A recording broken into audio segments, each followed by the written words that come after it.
Halo, assalamualaikum warahmatullahi wabarakatuh. Balik lagi nih sama aku, Rina. Dan kesempatan kali ini aku berbagi informasi lagi. Dan kali ini tuh informasi yang cukup menarik, yang beda dari sebelumnya. Kali ini aku mau memberikan informasi tentang 10 aturan ketat selama menjadi trainee. Informasi ini aku dapatkan berdasarkan pengalaman dari mantan-mantan trainee idol yang memang mereka akhirnya harus menyerah dan mereka harus melepas impiannya sebagai idol dan berubah menjadi YouTuber. Banyak banget kan kalau kamu lihat YouTuber itu mantan-mantan trainee idol, baik asli Korea maupun yang foreigner. Jadi dia juga bagus dalam bahasa Inggris gitu. Jadi akhirnya dia menjadi YouTuber. Dan aku merangkum dari hampir semua dari YouTuber itu nggak jauh beda satu sama lain. Jadi aku rasa 10 aturan ketat ini hampir sama sih dengan agensi-agensi yang lainnya. Jadi walaupun agensinya berbeda, aku rasa sih aturan ketat ini 10 ini tuh hampir semua agensi tuh punya. Aku harap sih informasi ini cukup membantu kamu semuanya yang pengen jadi idol. Jadi kalau kamu benar-benar pengen serius untuk jadi idol, pengen jadi trainee, kamu harus mempersiapkan aturan ketat ini dan harus bisa ditaati. Karena katanya sih menurut para trainee ini gitu, kalau ada yang dilanggar, mereka bisa dikeluarkan dari perusahaannya. Oke, berikutnya adalah 10 aturan ketat menjadi trainee yang harus ditaati ya. Yang pertama adalah tidak boleh berkencan. Jadi selama menjadi trainee itu kamu nggak boleh berkencan. Jadi nggak boleh pacaran, nggak boleh main atau mungkin dengan lawan jenis. Jadi benar-benar harus fokus dengan trainee. Dan kalaupun latihan atau jalan bareng ya biasanya sih dengan teman-teman sama ya, jenis gitu. Apa alasannya sih kenapa nggak boleh dating, nggak boleh berkencan adalah karena menurut agensi ini bahwa ketika seorang idol atau calon idol ini dia berkencan dan punya pacar, ini bisa menurunkan reputasinya atau bisa menurunkan nilai idol itu sendiri ya. Kenapa? Karena kalau udah nggak single gitu, udah punya pacar gitu atau udah punya pasangan, otomatis akan banyak orang atau fans itu tidak akan bisa berimajinasi gitu kan. Karena aku yakin banget sih kalau banyak sih K-popers yang udah garis keras banget gitu, mereka tuh banyak bermimpi wah gitu-gitu. Akhirnya kalau mereka punya pacar atau mereka punya pasangan pasti akan menurunkan nilai dirinya sendiri gitu. Jadi mereka tidak diizinkan untuk dating. Kalau sampai ketahuan dating, mereka bisa dikeluarkan dari agensi. Contohnya sih kayak Hyuna dan E'Dawn itu mereka tuh satu agensi Cube Entertainment, tapi aku nggak tahu kenapa ketika setelah mereka dating akhirnya mereka dikeluarkan. Walaupun sebenarnya mereka itu datingnya udah jadi artis terkenal gitu, bukan pada masa idol. Tapi mungkin ada beberapa memang agensi yang ketika kamu udah debut jadi idol, udah mencapai titik popularitas yang levelnya udah tinggi, maka biasanya agensi tetap mengizinkan untuk dating. Tapi sih kalau aku melihat, kalaupun mereka mengizinkan dating harus punya level yang sama gitu.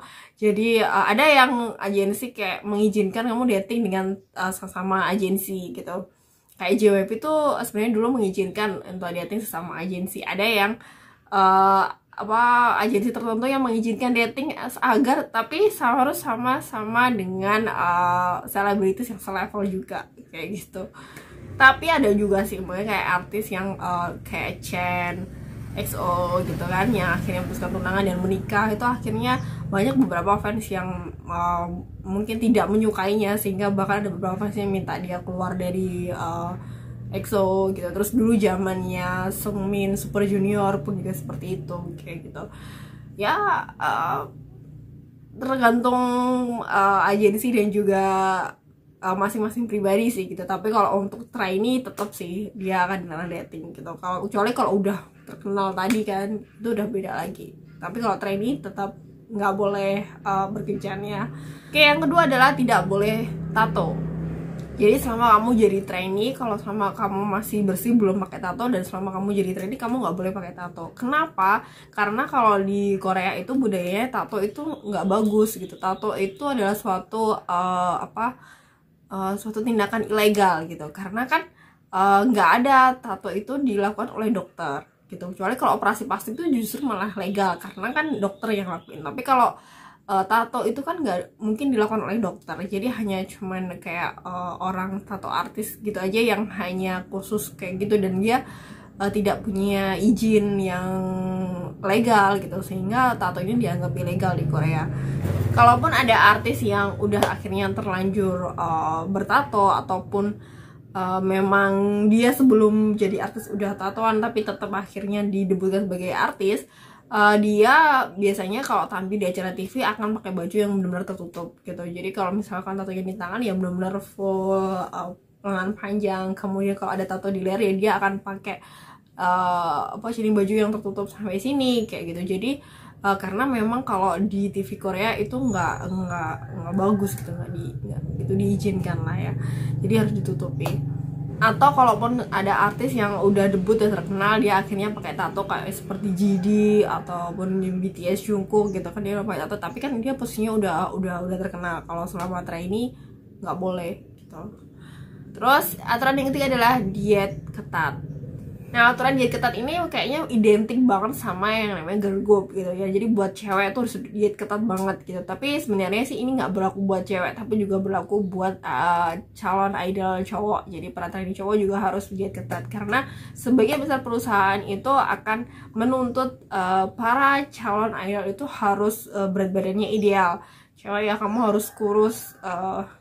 Kalau aku lihat sih kalau cewek grup tuh banyak yang kurus, pokoknya harus kurus, kaki tuh bagus kayak gitu. Jadi sebelum latihan dan juga setelah latihan mereka tuh biasanya harus ditimbang berat badan gitu, dan itu akan dikontrol terus oleh para trainer gitu.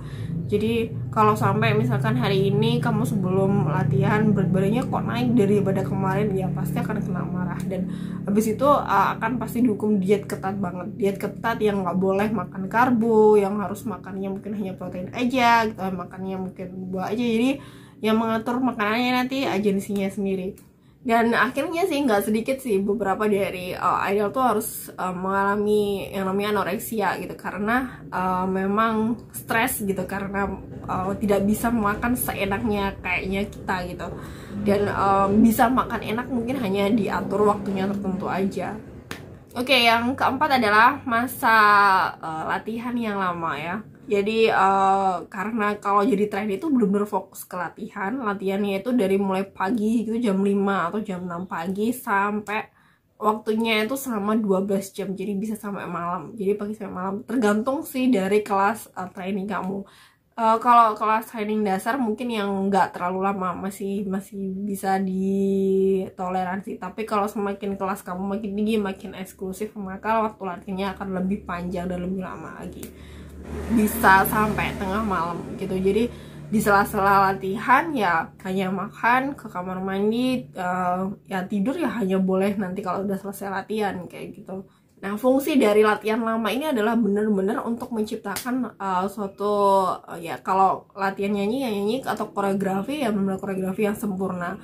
Apalagi susah kalau yang untuk grup ya. Kalau grup kan latihan koreografinya tuh harus lama dan berulang-ulang berkali-kali, karena untuk bisa menciptakan harmonisasi atau gerakan itu yang bisa kompak gitu dan tetap bagus.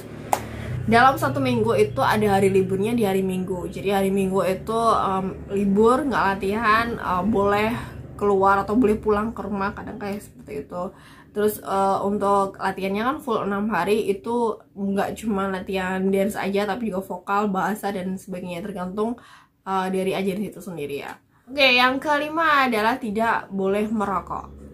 Alasannya kenapa ini sama halnya dengan dating, bahwa dia alasannya adalah untuk menurunkan nilai atau image dari calon idol tersendiri itu, calon idol itu sendiri. Jadi emang kalau di Korea itu kalau orang merokok itu udah image-nya nggak gimana gitu. Jadi mungkin kalau kamu bisa lihat di acara-acara TV di Korea ataupun di drama-drama TV itu jarang banget yang menunjukkan scene-scene yang merokok, kecuali kalau film ya, film yang mungkin lebih ke mafia-mafia kayak gitu. Tapi kalau di acara TV, talk show atau reality show itu nggak pernah menunjukkan scene merokok, karena ya itu nggak bagus menurut di sana gitu. Jadi kalaupun ada yang akhirnya tetap merokok, dia pasti akan melakukannya secara diam-diam dan tidak boleh diketahui oleh publik. Yang keenam adalah tidak boleh minum minuman beralkohol. Ini sama halnya sih dengan merokok, bahwa minuman alkohol ini bisa menurunkan image atau nilai dari calon idol itu sendiri. Karena apa? Karena kalau orang udah akhirnya minum alkohol bisa sampai ke mabuk, ya dia bisa melakukan suatu tindakan yang lebih mengarah ke tindakan kekerasan dan sebagainya kayak gitu. Walaupun sebenarnya kalau di Korea itu aturannya usia 21 tahun itu sudah boleh untuk minum alkohol, tapi untuk para calon idol atau para trainee ini benar-benar dibatasi, dia tidak boleh minum alkohol gitu. Nanti kalau dia udah debut, udah terkenal ya nanti beda lagi gitu, tapi ya tetap harus diperhatikan oleh agensi tadi, karena jangan sampai sih akhirnya karena alkohol bisa menimbulkan skandal-skandal yang lain kayak gitu. Yang ketujuh adalah belajar sopan santun di Korea. Jadi terutama ini buat foreigner ya, karena setiap negara itu punya culture yang berbeda gitu. Apalagi kalau kita orang luar negeri, kita nggak tahu culture-nya, kita harus mempelajari culture dari Korea. Jadi buat foreigner ini harus belajar betul culture dari Korea. Jadi jangan sampai kita melanggar adat sopan santunnya di Korea. Contoh, kalau orang Korea tuh kalau ketemu orang dewasa yang lebih tua daripada kita tuh pasti membungkuk dengan 90 derajat. Kemudian kita tuh nggak boleh ngomong dengan ngomongnya bahasa Korea tuh kan ada yang formal, ada yang non formal. Jadi kalau sama orang lebih tua ya kita harus formal. Kalau orang yang baru kenal meskipun seumuran, tapi kalau baru tahu ya harus ngomongnya formal. Itu harus diperhatikan betul. Terus kalau ngomong sama orang tua itu kita nggak boleh masukin tangan di saku gitu. Jadi benar-benar harus sopan. Aturan yang ke-8 adalah tidak punya kebebasan untuk memakai handphone. Jadi tidak bisa memiliki kebebasan waktu memakai handphone, karena emang waktu kamu dalam satu hari itu tersisa untuk trainee atau untuk latihan gitu. Kalau melihat dari idol-idol sebelumnya di zaman generasi kedua itu, bahkan mereka tidak diizinkan untuk membawa handphone gitu. Tapi kalau sekarang sih aku melihat sih udah banyak sih idol yang punya handphone, bahkan debut pun juga handphone juga bebas gitu. Kalau dulu yang zamannya kayak generasi kedua itu banyak yang mereka bahkan udah debut aja mereka nggak diizinkan pegang handphone kayak gitu. Tapi kayaknya kalau sekarang sih lebih lunak sih gitu dengan boleh handphone. Cuman pemakaian handphonenya kamu tuh benar-benar dibatasi. Mungkin dalam satu hari kamu cuman punya waktu pegang handphone tuh 1 jam, karena waktu kamu yang lain tuh benar-benar tersita untuk latihan. Jadi benar-benar nggak bisa pegang handphone.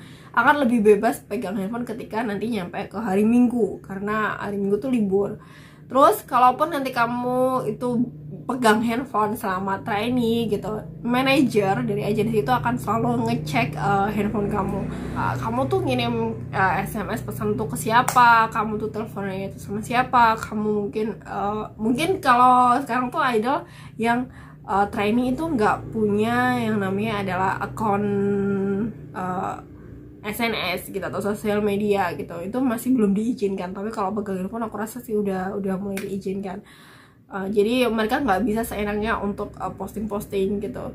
Tapi tetap dicek terus sama pihak dari agensi, kamu tuh kirim SMS sama siapa, kamu telepon sama siapa gitu kan. Jangan sampai ketahuan dating juga. Terus misalkan kalau kamu ketahuan SMS ke teman kamu atau siapa kamu bilangnya kayak gini-gini, itu dibaca betul dan kamu akan dipanggil. Kalau misalnya sekiranya itu merugikan agensi atau gimana, kamu bakal dipanggil.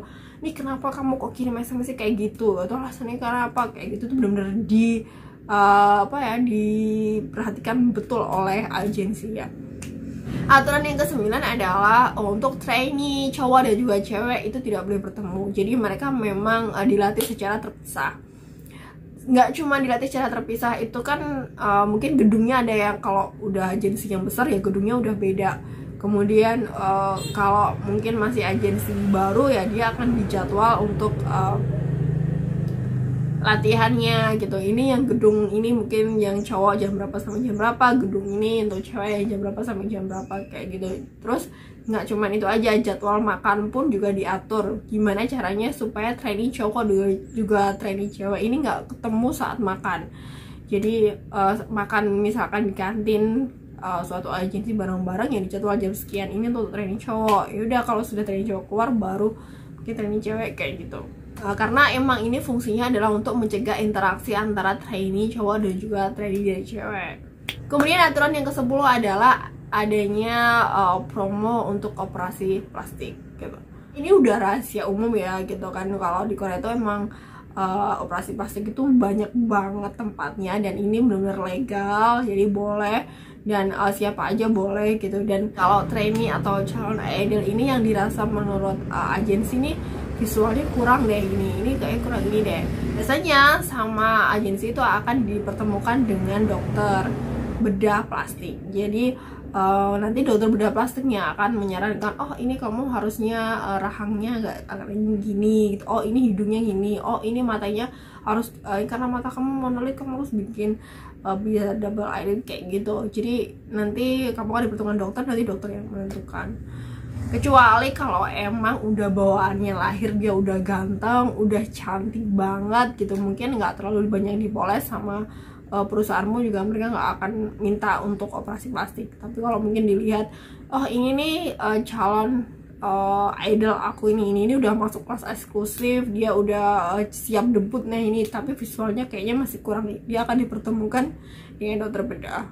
Oke, sekian dulu nih bahasan aku tentang 10 aturan ketat menjadi trainee. Dan aku harap sih informasi ini cukup bermanfaat buat kamu, apalagi yang benar-benar fokus untuk jadi idol dan benar-benar fokus siap untuk jadi trainee. Maka kamu harus siap untuk menerima 10 aturan ketat ini.